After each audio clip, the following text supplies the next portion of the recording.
Welcome back to the Sean Trey Show. I have a really interesting guest with me today. Now, would you like to introduce yourself and tell people who you are and what you do? Well, Sean, thanks so much for having me on your show today. And I'm Kirsti Manna.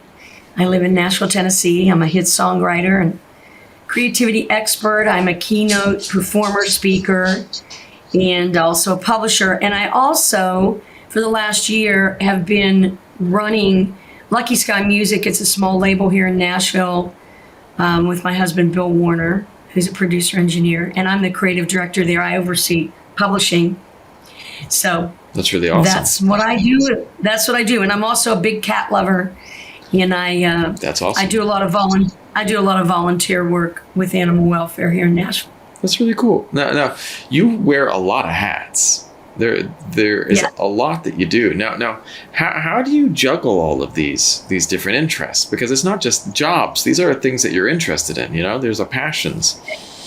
It's true, and that's what I really believe about creativity, is that you have to really go after things that make you excited and things that you love to do, that you're really inspired to do. Yeah. And I'm just fortunate in my career that I've had different opportunities happen for me, and they've opened different doors up. For example, when Blake Shelton first put Austin out, I got involved with a really cool publishing administrator. Her name was Peggy Bradley. She passed away now. But she was this really cool lady, and I went into her office and she had all these things piled on her desk, and I thought, wow, this lady's got a lot going on. I'm interested to talk to her. And she taught me so much about publishing, and that's when I really got interested in the publishing world. And I think it's really important for songwriters to understand how all of that works, because it's an ever-changing business, right? The publishing entity. It totally is ever changing, because it was one way for a long time, and then we introduced streaming, and streaming has completely changed the game. And there was I took a class at Berklee College of Music, and it was just a music business class. They put online for free, and there was a great line that the professor would say: "If it plays, you get paid." Hey, you said that to me before the other day, and I think that is a really good way to explain it to people. Or you should get paid. You should get paid. You have to do certain things if you want to get paid. You have to be a business person as a songwriter now, and so much has changed for artist writers.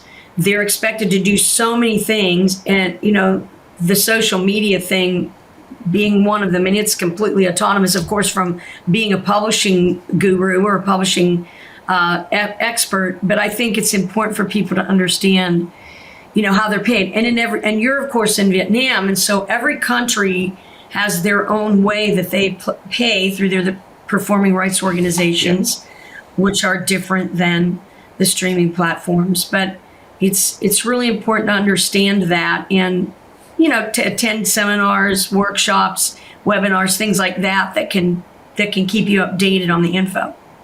And that's really interesting that you point out that I'm in Vietnam, because it's still, though, tricky, because we've entered this world music arena. Yeah.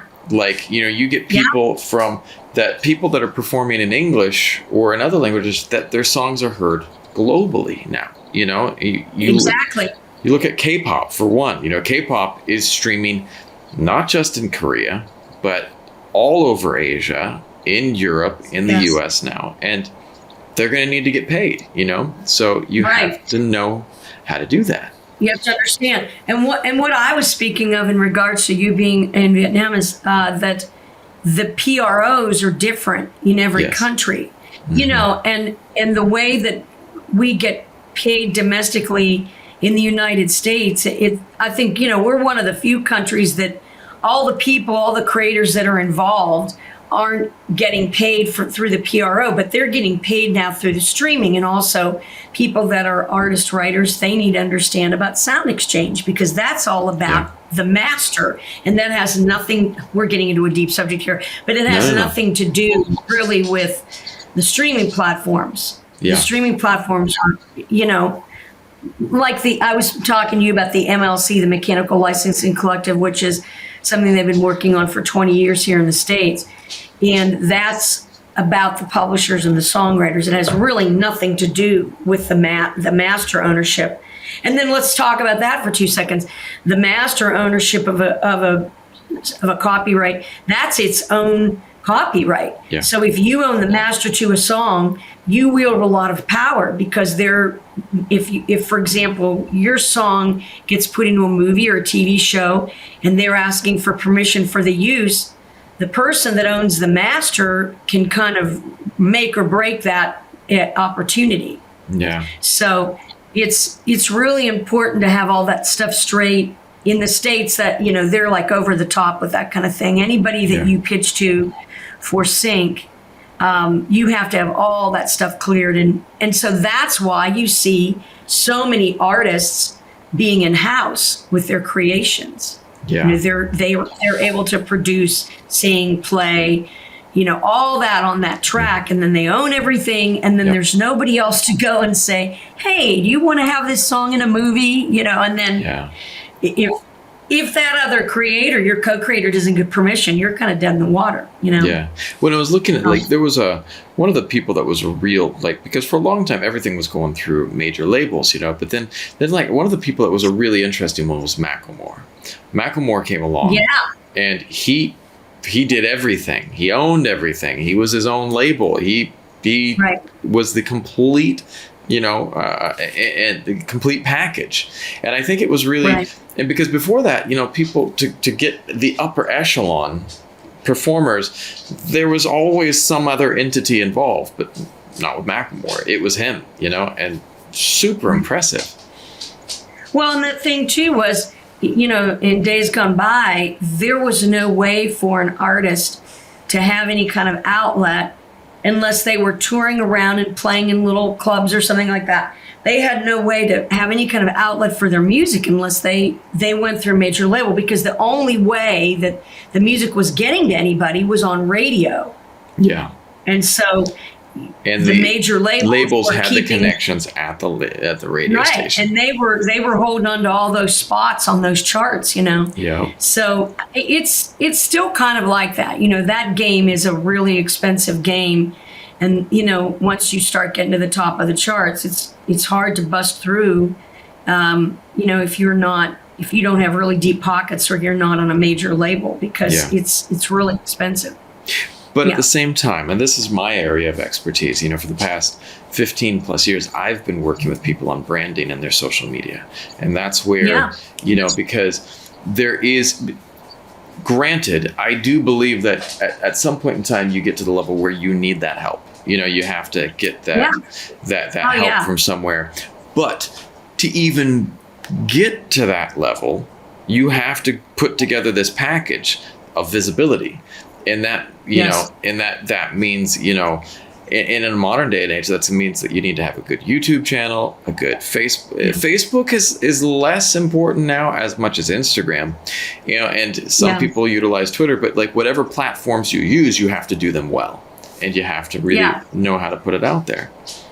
Well, and I think that's interesting you say that, because if you go to some, you know, social media marketing webinars, I've been to a few, and some of them have said, you know, pick the two that you're really into, because it's going to be hard to cover them all. And I think that's really true. And if somebody's just starting out, I think that is probably good advice, you know, because you can really spread yourself thin. And then having all the components that feed all that, the graphics, the photos, the content making is endless. I know for artists on Lucky Sky, Tori Martin, she's constantly creating content, and she's really good at social media. She does a lot on, she does stories all by herself, and then we have somebody obviously that does her editorial calendar, but it's a lot. It's a lot for an artist. It's a ton, and it's like this endless hole that you keep feeding. You got to keep feeding this. You know, I always remember, like, one of my friends who's a big influencer, and he has a great channel. He does this martial arts, like, spoof stuff. Matt Page, and his martial arts page is called Master Ken. And one of the things that, you know, when I was chatting with him, I likened it to like those wood chippers, because no matter how much wood you put into them, they'll just churn it out and spit it out the other side. Well, it makes me think of like a bucket of water. You know, I read this recently. Somebody was talking about retiring and they were feeling bad about if they were going to be replaced or something or forgotten. And their boss said, well, imagine you put your hand in a bucket of water and when you pull it out, that hole gets filled up, you know, and it's kind of like that with content. Yeah. You know, it is an endless bucket of stuff that you come up with. And the thing is like with the algorithms, you have to have regularity. And so I think like, you know, so say you have a music video coming out, you need to have lead up content kind of promoting it up until the video comes out. And then once the video comes out, and then you got to go and then again be pushing it again once it gets up on Spotify and other platforms or Apple Apple Music or you know, so there's a ton of stuff that you have to be doing. But again, I still think if you create a formula that works for you, you can create magic, you know. And I look at like there's a bunch of artists that are doing really well with tapping into, again, they pulled into the cover stuff and then they went into original content after that. Voice Avenue is one, or Music Travel Love, which they used to be the Mofats and they created a new channel, but they're maximizing the algorithms because it's all about the algorithms and knowing how to do it. And so, but that was one of the challenges too, like original content is not rewarded as much on the social media outlets. And so that's tricky. Well, I think it has to do with control. You know, if those outlets, what they own and everything, they make all these but I guess if they make blanket deals with the performing rights organizations, everybody would be covered as long as they're correctly registering their music, that kind of thing. But I wanted to mention the thing about consistency, because I think consistency is the key in regards to being a great writer, to being a great anything. You know, and if you want to be a great songwriter, and I don't know per capita how many songwriters there are in Vietnam, and if there are cool outlets for people that are creating music to go out and perform.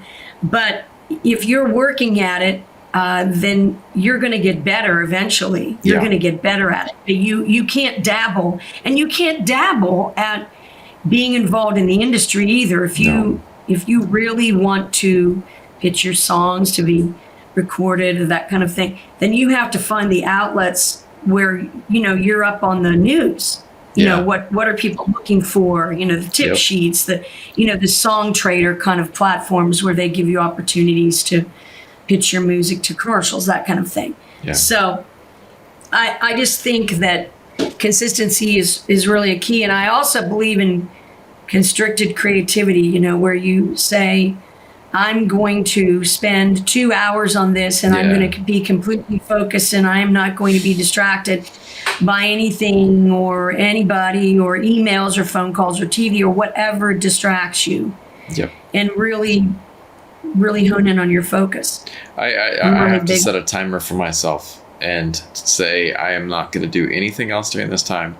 My 5-year-old daughter doesn't always agree with that plan, but everything else, normally I just have to set the timer. Okay, no Facebook, no Instagram, and just really, what am I doing for this time? And so I think that's, I love that. I love that. Now I really there was, I'd like to hear about how did you dive into your music career, your songwriting career? Oh, sure. Well, I'm originally from Ohio. My husband, Bill Warner's from Ohio. We moved to Nashville. I'll make this brief because this is a very long story. But we moved to Nashville. Oh, gosh, we've been here for about 30 years now. And we moved here to get in the music business. We got signed as a writing team. We had a few cuts. We had a Patti Loveless cut. She was a country artist some years ago, real popular if anybody wants to look her up.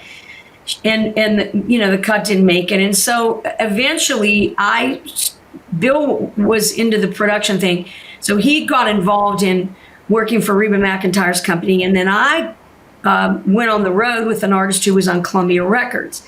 And when I came off the road with her, I really wanted to focus on songwriting. And Bill, we had a plan. And this is the P word. I want to tell all of your listeners, if you're going to do something like this, you have to have a plan of how you're going to do this, because let's face it, we all have to eat. We have to make money to survive, pay our rent, that kind of stuff. So you have to have a good understanding of your plan. Mm-hmm. So he said, well, I'll do this over here. I'll do all the production engineering and you write. So I put my nose down and I just wrote. And, it wasn't an overnight thing for me of, having cuts and that kind of stuff. It was a process. And then I started to write with people that were scary to me, people that really challenged me. Mm. You know what I mean? And so I think it's important to not get in a writing room and have it always feel really safe in the sense of, you're the best one in there. Yep. Because it's good to be challenged. It's really good to be challenged. That's what makes you better, if you, go the extra mile. So I met this writer, David Kent, and he also is from Ohio and had lived here for some time. And he had success. He had hits. And so one day I was going to go write with another writer. And this is really fast forwarding. And he had this message on his answering machine that said, if this is Austin, I still love you. And I said, wow, we should write that idea. And he said, I don't want to. I've written too many songs about my jilted love affairs. So you can have the idea. So I was writing with David Kent the next day. And I took the idea to David and he said, oh my gosh, he doesn't want that idea. No, he doesn't want it. So we spent probably about 6 or 7 hours talking about what we wanted to do with that idea. And I wanted it to be kind of like a mini movie. Like, the story it was going to be a story song and it was going to evolve. That. Yeah. So that was kind of how that came about. And, but as for writing, it was just a process of some years of just meeting people and, you write with certain people and you just decide, we should just hang out because it's not working out, that we're writing. That doesn't really happen to me anymore. That hasn't happened to me in some years now because you soon learn who you are as a writer and the kind of writers that you really make magic with. Nice. And I really think when you're a new writer, you should write with a lot of people. Yeah. You should write by yourself. But then you should collaborate because collaboration sparks a lot. It's what I mean? So, and especially in the new social media age, collaboration is king. Because if you can collaborate, you broaden your reach. And it's one of the best things that you can do. And you don't know, you will never know which is the project, which is the thing, which is the person that's going to be helpful. Right. You never know. Well, look at the case in point, just what you're saying of Blake Shelton. Right. So we write the song, we make a demo. David's publisher pitches it to Clay Walker. He drops the whole project and she says, well, I've got this other baby act named Blake Shelton. And so David called me and said, what do you think we should do? I said, well, he's a really good singer. We'll get a really good cut out of it. It's exactly what I said. And who would have ever known it would be this career breaking song for this guy. It's amazing and it's so exciting. And that's why you can never give up and you can never discount people who are new. But, you have to pay attention. You have to pay attention. Because now, like you're talking with social media, there are so many people out there. And let's face it, not everybody that's releasing music is great. They're just 100%. They're not. I can't lie. Not everybody is great or groundbreaking or whatever you want to say. And as an artist, you want to be that, but not everybody has a thing. Yeah. And that's just one of those things God goes, bink, you have a thing. Yeah. Well, and that's the thing. That's so true that as a singer, you have to pay attention to finding that good content and finding stuff that really resonates with you and really is powerful. And for the songwriters, I put it this way, right? I have a ton of content that I have now recorded with people. I made a lot of videos, and I'm not trying to be. I only want to interview people now that want to be interviewed, that want to be there, that really are like, if I message someone and they're like, oh, that sounds kind of interesting, yeah, let's chat next week. If they're like, dude, that's awesome, I would love to be there, let's talk about it. If they really come with a solid energy, then I'm more into it. But I'm not chasing people down. I'm not running after people. I'm not. And I think the same is with music. It's not that you have to be selective, but you have to be selective, and you have to pay attention. You have to pay attention, and you have to be ready. Yeah. When you go, I mean, I'm flopping back. I'm talking about now writing.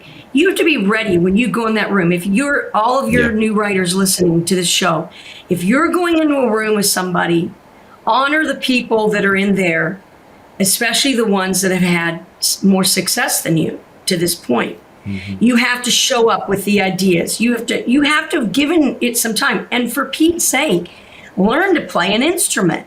You can't just be showing up and saying, I'm a great singer. I'm not going to contribute in this way. Learn your instrument. Learn to play the guitar. Learn to play the piano, whatever. Not too many songs being written with somebody playing the flute, but you know what I'm saying? Yeah. You have to be able to contribute. Or, if you're a production person and that's your instrument, you can show up and contribute that way. I don't know. I get very bored with somebody comes in a room and they don't bring an idea. It's like, dude, show up with something. Yeah, come in with something. Come in with whether it be a thought, a story, words, or a melody. Whatever. You come in with something. And putting in the, I personally believe that the best songs, the most powerful songs are like with Austin. There is a story there. There is something there. And it's a story that's relatable. It's a story that can be anchored in something. If you go back to great hits throughout history, there was always an element of that. Right. Well, I think that's true, and I also think that when you have a great idea for a song, we always say it writes itself, and we're really, I mean, you're helping it along. But if you have a great idea for a song, there's a really good chance that you're going to walk out of that room with something, pretty amazing. You're going to have started on something that really could mean something to the song and to something to the artist who you hope sings it. And the name of the game in Nashville now is, of course, writing with artists. So much has changed in the music business over the last 50 years, and how artists came to be artists that never wrote songs, like great artists like a Patsy Cline or somebody like that who never really wrote songs. There aren't many singers anymore that don't write their own music or have something to do with it. Yeah. It's a real different game, And at the same time, if somebody is a new artist, then you get involved with them, you better be ready to be in it for the long haul, in this sense of writing with them, because it could be, 2 to 3 year process of really the artist really getting to the point of being released, recording. All that stuff takes time. Yeah. When you write with somebody, if you wrote 4 songs for their record, well, they've probably, hopefully, got another 20. Well, they're going to cherry pick from that pile, and you may or may not get anything in that session. And usually artists cut a couple of sessions, they take their time, and it's got to be mixed, it's got to be mastered, all that. Well, you're talking about right there, you're talking about probably 7 or 8 months. Yeah. So you have to really be invested in that person. I think that's an excellent point. And I think that's from the artist side. This is why you have to bring something to the table. You have to be prepared to bring something to the table. Like, what is it that you are trying to do? What is it that you are trying to say? What is it that is the message? I'm going to pull a personal thing that my wife and I, for us, one of the things that we try to bring to the table is a story. It's a message. Yeah. And the idea of for me and everything, and this is something that I believed in firmly since the moment I started doing content for us, we wanted to preach just positivity and connecting to people, and that right there is what we try to bring. And my wife brings absolute level of professionalism and her hard work and her career, and those are things that that she brings in, and then from a singer songwriter, these people are bringing their creative ideas and their mojo. You know what I mean? It's like their charisma too, and their power with words. And then these two groups come together and you create this magical mix, Well, and don't you feel, and since you work with social media and branding and marketing, don't you believe that there are a lot of people that they don't take the time to understand who they are? I think that's the really biggest problem. Thing. Mm-hmm. We're all influenced by other outlets in the environment. I remember as a kid, who I was influenced by when I was singing, and who, as a kid, and who really moved me. And when you listen to those people, you don't want to just be them and copy them. You want to take what they have and you want to put that in your soul, and then what do you come up with, with your own unique gift. Yep. So I think that's another thing that's so important to artists. I'm not saying don't look at what other people are doing, but I think it's really important to understand who you are. Yep. Be able to describe yourself. Yes. If you're, the elevator pitch thing. Yeah. Well, super. The elevator pitch is a perfect example. I had someone come to me recently, about 2 weeks ago. They had seen my podcast, and it was a group here in Vietnam, and they were like, "We want you to come and be a news reporter for our channel." And it was a financial channel, and it was for state-owned news branch. And I was like, you know what? Not my cup of tea, because first of all, I'm not a financial reporter. I'm preaching creativity, and it's like, if I'm talking about, I don't know anything about the markets. I don't know anything about that. I mean, sure, I'd like to make a lot of money someday, but that doesn't mean I have any knowledge about stocks or economics. Right. That's not my cup of tea. You're going to spend all your time studying that, and not enough time to do what you want to do. Exactly. And I thought, and I sat there and I kind of pictured myself and my vision for what I would like to create, my 10-year, 20-year picture. And I was like, that doesn't fit. It doesn't fit it. And that's where you talked about something earlier, and I loved it. You have to have a plan. Yes. You have to have a plan for your career. Doesn't mean that it's always going to go the way you think, but you got to have a plan. Right. Well, you were just saying that about the 5-year, 10-year, 20-year goals. Yeah. And I studied with a really great acting coach for a couple of years, and his big thing was to read that book, The Artist's Way, Way by Julia Cameron. It's such a great book, and it really changed my creative life. That book really did for me. And he would talk about the whole thing of visualization. And to this day, it's like I always visualize myself, on a stage with a spotlight, speaking or performing to large groups of people, and, they're all smiling and that kind of thing. And you have to, I think, meditate on those thoughts and visualize those kind of thoughts. And you bring that to yourself, and you have to be real about your strengths and your weaknesses. And then if you've got something that you're weak at, then you need to work at it. Yes. If you're not a great guitar player, then you need to work at it if it's going to be part of your show or whatever it is. I mean, that's kind of a broad stroke comment, but 100%. But I really believe in the plan. I think it's really important. Well, I think the goal setting thing, I love what you pointed out with the, know what your strengths are and play to those, and then find out what you're not. And then this is one of the things that my wife and I are a good team, because things that I'm really good at, I am phenomenal at networking and building out teams and connecting people. That's my strength. My dad was the nicest guy on the planet. And everyone knows, oh, Al? Yeah, Al's great. I'll do anything for Al. And my dad ingrained that into us. It wasn't about networking. It was just about being real with people and seeing, what do you need and how can I help you with that? And my wife is not strong with that. And so there's this, and so when I look at our work dynamics, we all have things we can get better at, and I think that's huge. You have to know it. Well, my husband Bill and I are a really good team, and we always have been. And you and your wife, you're kind of like a power couple. That's how we view ourselves.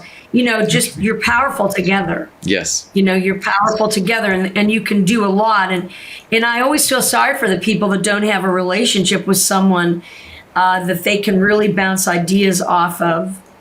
Because there's a lot of people in Nashville that have really good teams with their spouses or their partners, whoever, and their careers really, are amplified by that, because it's great to have support. It is. And I think that, if you can have people around you that support you, and one of the things that I preach to people is build your tribe. Build your tribe. Oh, yeah. You have to, you have to have this team of people around you, and be willing to be part of someone else's tribe too, That's exactly right. To help them, to be there for them, because at the end of the day, success is never an island. And anyone who gets ahead, there have been a mountain of people that have been behind them, that have assisted. Well, it's really true. Did you ever read that book called The Magic? It's about gratitude. And one of the ladies, the author of that book, The Magic, I think is one of the ladies that was in on The Secret some years ago. That book, The Secret. All right, you're preaching to the choir on that. I'm a big believer. And it's all about, the magic of gratitude. And when I was a kid, my mom used to always talk about gratitude, thanking people, that kind of thing. And I think too, it's important to be nice, even if you're giving somebody the bad news about, I don't like your song, whatever it is, right. You need to cut your hair, your branding ideas, whatever, you have to tell them in a positive and a nice way, because there's so many people out there that don't have anybody supporting them. And just the kind words of talking to them about their song, even, it can mean the world to someone. I'm doing a screenwriting class right now, and I took a screenwriting class once. That was interesting. It's fun. I'm doing my master's in creative writing, and with an emphasis in screenwriting, and I love writing. I have my two sides. I love music, and I also love writing and film. And one of the things that was interesting is the assignment this week was to look at other people's beat sheet. And so they broke down the different beats of different films, right? And so I got to look at other people's beat sheets, and then I had to give feedback on their story. And there was one person who had a masterfully created story. And I studied acting as well. And I love the idea of, what is your goal? What is your objective? What are you trying to get? Because every character, even if it's a song, there was a great acting teacher that I studied with, who taught theater, like musical theater. And one of the things that he was talking about is every time that you're singing a song, your character is trying to get something from another person. Oh, yes. And I think this is so true for singers. What is the character in the song? Yes. What's their history? Exactly. Who are they in the song with? Exactly. Who's the other relationship? So That's so true. fun. It's so important. It's so important because I love that. Yeah. No. Go ahead. I loved that about acting too. When we'd have to create the history of a character. Yes. Because obviously it's you portraying that person, but still to be thinking beyond your own history and your own likes and dislikes, and what would that character be like? It's really it's fun. When I start writing, when I start putting together, I'm not a great songwriter. I'm not even alluding to that. I'm good with lyrics, though. I'm good with words, and so one of the things, because I've been a writer for so long, and one of the things that I love to do when I'm writing a song, because I think a lot of people write songs from their perspective, but I'd like to jump into the mind of a character And then from that character, what is that character writing? And I think that, you can spur your creativity by jumping out of your own box, and I think it's such a fascinatingly fun thing. It is. What time is it for you right now? What time is it? It is 10:40. And so I normally start into my podcast around 10 or 11 and then go till 1 or 2. So it's late, but it's quiet. And my wife's career is extremely busy. And so she's always prepping and doing costumes. And I'm the primary parent. And so I handle my daughter and I do our editing and I do the business and I push everything ahead. But right now it's okay. I like it. So I taught children for a long time early in my career. And when I moved to Vietnam, it is a part-time job while I was building out my other stuff. And so I'm really good with kids. That's great. Yeah, so it's kind of easier. And once COVID hit and all the schools closed, it was just a natural progression for me to kind of take over with the homeschooling and teaching. So it works. I had a kids television show that was on for a while. I saw that. I did outreach for a museum here in Nashville. I started there as a volunteer, and then they found out that I had this kids album called Tina Ticcolini Gets Giggles and Goosebumples, and it's all about how your body works. So we're all songs about that. So I developed a program for them, and I would go out as this zany character and do the school programs. That's really awesome. Yeah. Now, a question for you. Where do you go for your inspiration? Oh, boy. I'm really inspired by movies. Oh, me too. And I'm really inspired by music. I'm really into listening to other songs, from songwriters here in Nashville, people that are on the charts and, how they turn the phrase and that kind of thing. I'm really inspired by that, but I'm very inspired by movies. I love movies. I always have. I love the stories of movies and, how characters progress through the film. And I absolutely love it. And I've gotten a lot of song ideas from watching movies. That's awesome. So I love that. Yeah. There's one movie that is just always, it's one of the ones I can watch over and over, and it has such a beautiful soundtrack to it. Have you ever seen the movie Fury? It's with Brad Pitt.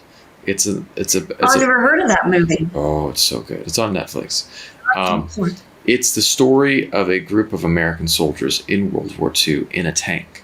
Oh. Okay. And so it's really intense and it's really beautifully shot. But the music in that movie is so powerful. Beautiful. It's so beautiful. Oh. In the final scene, there's a final showdown scene. I won't give away the story. But the music around that scene is just so powerful. And so it's got Brad Pitt and a bunch of other great actors. It's really good. I'll have to look for that. Yeah. Well, and I should also say this too. I get very inspired by nature, but I have to say, like, while I'm in having experience in nature, I'm on a hike or, go look at some beautiful vista, like out west in the Grand Canyon, something like that. I'm not standing there thinking, I got to write a song down. It's just, there's something about that experience that I think really relaxes you. And then somewhere down the road for me, I have that feeling and it gives me an inspiration of something that I want to write. When that happens for me, that's mainly piano music. I've composed a lot of instrumental piano music, that I pitch and that kind of situation is what inspires me, that kind of thing. Songwriting, movies and stories like that I see in movies, that inspires me more, to come up with a story for a song or come up with an idea for a song in that way. But I think it's good to get outside and be quiet, and just relax. Relax in nature. We have a nice place in our yard. We have a sitting rock, and I like to go out there and just listen, in the early morning when it's quiet and just listen to all the sounds. I think that's really inspiring, but just more like in a relaxing way for me because my life is so crazy, and I think it's good to, to make time to be quiet. You're preaching to the choir on that one. tomorrow, we're taking a kind of a family day, and we're going to go to the zoo. And there's a beautiful botanical gardens and zoo here. The zoo's not as nice, but the botanical gardens were built by the French. And they have these beautiful, so many different trees and plants. It's really? That's interesting. I'll have to look that up. Yeah. The old Saigon Zoo. It's really beautiful. Wow. A beautiful collection of plants there. And the animals are in better care than they used to be. But that's good. Yeah. Aww. But it's nice. It's nice to get out and to see, just to be. I don't know. I'm kind of a hippie like that. I love being out in plants and nature. Oh yeah, it's really amazing to me when people, in Nashville, it's growing so fast. When people want to, create a subdivision. And it's like, can't you leave some of those trees? Yeah, right. You have to rip everything down. Oh, it's tricky, gosh. Man. My mom grew up in Southern California when Orange County was full of orange trees, and now, now Orange County has no orange trees. It's just solid. It's solid city, from San Diego to LA is almost like a solid city now.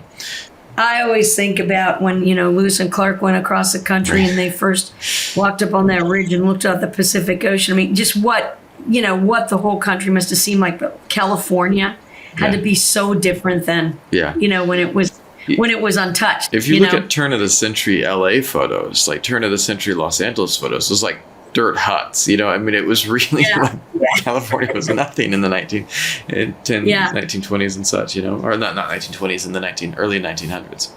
So now, what advice would you, if you could go back in time, what advice would you give to a younger version of yourself? I think to come to Nashville sooner than we did. Mm-hmm. I think that we moved to California, speaking of that state, for a while, and I think we should have come straight on to Nashville. I think we should have understood the whole songwriting thing more earlier. That is something that we didn't really have a grip on that. And I mean, how do you know? We were in Ohio. We're just up there kicking around song ideas. We don't know what we're doing. And then we came. This is funny. And we came down here and we have a meeting at Sony Tree, and we met with somebody that was a friend of a friend, and the guy took a meeting with us, and he was in the Christian division, and we weren't writing Christian songs, but he met with us. And he turned around in his chair and he said, "Do you listen to the radio?" And I thought, what is this guy talking about? Of course I listen. What do you mean, do we listen to the radio? Because the music we were writing didn't sound very commercial at that time. And, you don't understand until you start listening to it when somebody's pointing out, well, this is what you need to have in a commercial song. You need to have this strong hook, or all those elements that make a really good commercial song. So that was something that's a poignant. I remember one of the first screenplays that I wrote and I pitched to someone, and they looked at me and they're like, "This is expensive. Go back and do it again." This is an expensive story. And I was just like, and I'm working on a story with my friend right now.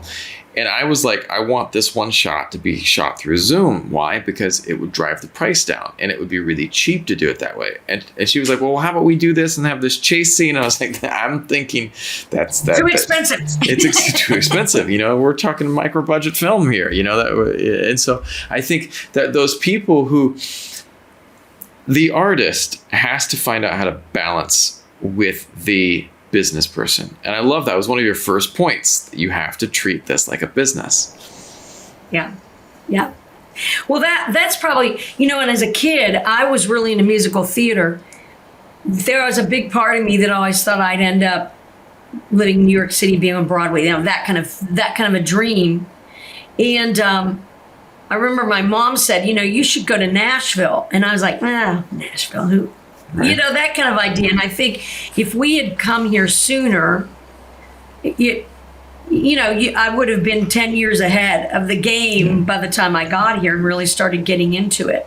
And because it takes time to immerse into an environment, meet people, network, that kind of thing. And in Nashville, the hang is the name of the game. Hanging out, going to events, I mean, nobody can ever say there's no way to meet anybody here, because there are thousands of ways to meet people in this town, and it's happening every night of the week, Yep. So, it's all about networking. Yeah.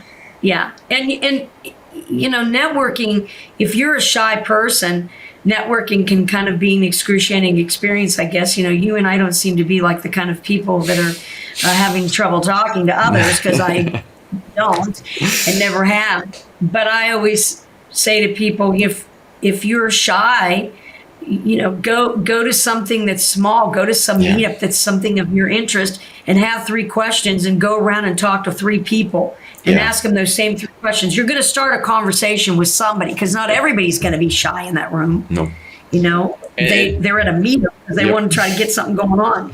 Right.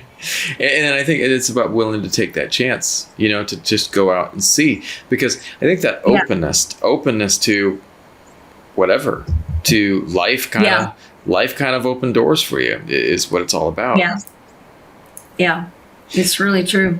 Now, if you had Aladdin's lamp, what would you wish for? World peace would be the first thing. Right. I'm being funny, but not. The first thing the one thing that I would really wish for is that more people understood their gifts. Oh, I love that. And more people were not afraid to go after some of their gifts. And I'll segue that into this course that I just published called Spark Your Creativity. It's something that I always wanted to write a course, and I just really believe that everybody's a creative being, and I want to try to help people understand how to tap into who they are in that way. And I'm not saying that, you have to uproot your life and move to a music center or anything like that. You can be who you want to be right in your hometown. It's just be the best person that you were born to be.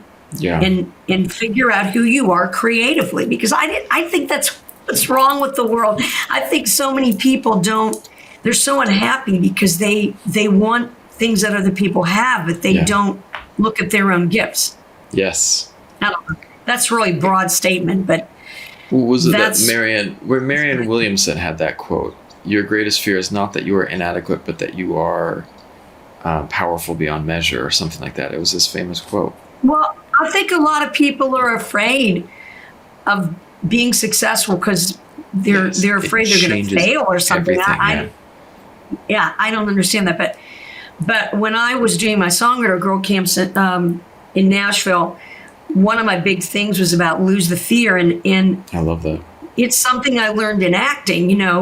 Write down your fears, and then we're going to burn them in a fire. And we'd have a video of a fire, and everybody would have to throw those away. And it's easy when you're with a group of people and everybody's strong and like, yes, we're going to beat the fear. Yeah. And then you go off by yourself and it's you again, all alone with all that stuff. Yeah. And you just have to really figure out how you are going to get around that, because for some people, fear is so completely, it just freezes them. My wife, them in their track. She doesn't always like to talk about it. She deals with massive anxiety. Massive. Oh, really? And every time she goes on stage, I mean, she won the original winner of Vietnam Idol. She won the Ultimate Entertainer in 2013. She's been on stages. That's fantastic. Awesome. She's amazing. Can sing all these genres. She was in The Lion King. She was the voice of Beyonce for Vietnam. She was Nala for Vietnam. Oh, wow. That's exciting. Yeah. But every single time she goes on stage, she's terrified. And then once she starts singing, I'm going to tell her to read this book. It's called The Mindless Musician. I love that. And I can't even think of the author right now. I'll send you the information on it. I'll look it up. But the woman who wrote the book's husband was a concert pianist. And he would get anxiety. He'd get nerves and stuff before he would go on stage. And it's a really interesting book. It might help her. And it's all about things that you can do, to to not be so afraid or have anxiety. But the other thing too, I think, is the perception of ourselves. We perceive something before we step on stage, and it's natural to have adrenaline and everything. You're excited to be out there. I do a show, a Carole King James Taylor show, and we play with symphonies, and everybody has their ritual. I don't like people to talk to me right before I'm going to go on stage, and a lot of times they do. They think that they want to speak to you while you're, because they think they should, because you're standing there or something, And sometimes it'll take me a song. It's like I leave my body. It's the weird. Ask your wife if this happens to her. It's like you leave your body in that first song, and then you come back down. I just think that's just being in the moment of being on stage. It's adrenaline. It's all those things, because you know that you can do it. You've done it a million times. You're not going to fail. You've practiced. You're prepared. All that stuff. Why do you get nervous? Why do you get anxiety? I don't know. It's something you have to search within yourself. But that book, is really interesting. And she might enjoy that book. It might help her. I'll find her a copy. That's awesome. Yeah. That's exciting. Now, any last bits of advice that you'd like to share with people tonight? I just want your listeners to know that their gifts are so important. Their talent is important. To keep their eye on their own goal and not look at other people and try to be somebody else. Their gifts are so important, and to keep their eye on their own goal, to not look at other people and what other people are doing. It takes enough just to stay focused on yourself, and to never give up on their dream. To find a good mentor and listen to other people's kind criticisms, and not to get caught up in being afraid of putting their stuff out there, and just to be a good person, and to try to create things that move people, that give people happiness. I love that. Thank you for coming on tonight. You. This was a pleasure. It was so much fun. Yeah, it was a blast for me.